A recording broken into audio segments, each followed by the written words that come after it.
Welcome back to We Are Autism. Today we'll be talking about how to support children on the autism spectrum with bedtime routines.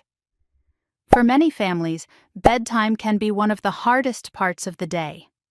Children on the spectrum may resist sleep, struggle with transitions, or become overstimulated at the very moment we want them to wind down.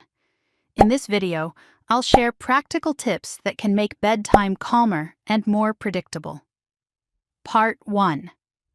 Why bedtime is difficult. Sleep doesn't always come easily for children on the spectrum. Many experience sensory sensitivities, like disliking certain fabrics, pajamas, or bedding.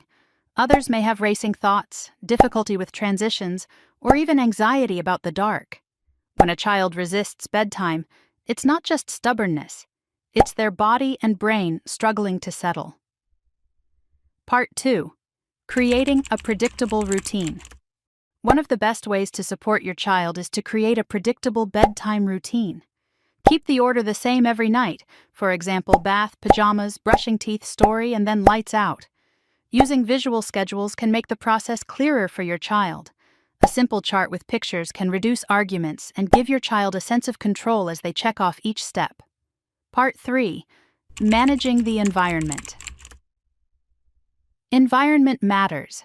A quiet, dimly lit room helps signal bedtime. Blackout curtains can block out distracting lights, and white noise machines or calming music can help reduce outside sounds. Pay attention to sensory preferences. Some children sleep better with a weighted blanket for comfort, while others prefer very light bedding. Experiment until you find what works best for your child. Part 4.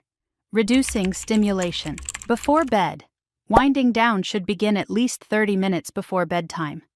Limit screens, loud play, or sugary snacks.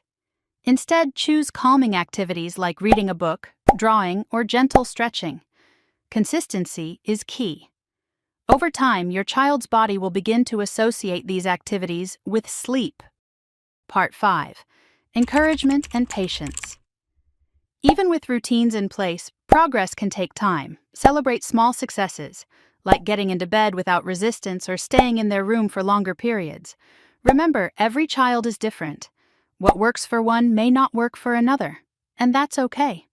Patience, consistency, and compassion will help guide the process. Thank you for joining me today.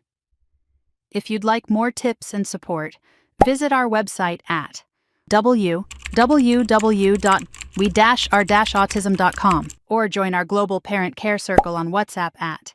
And don't forget to like this video and subscribe to our channel for more educational content and real-life strategies to support children on the spectrum.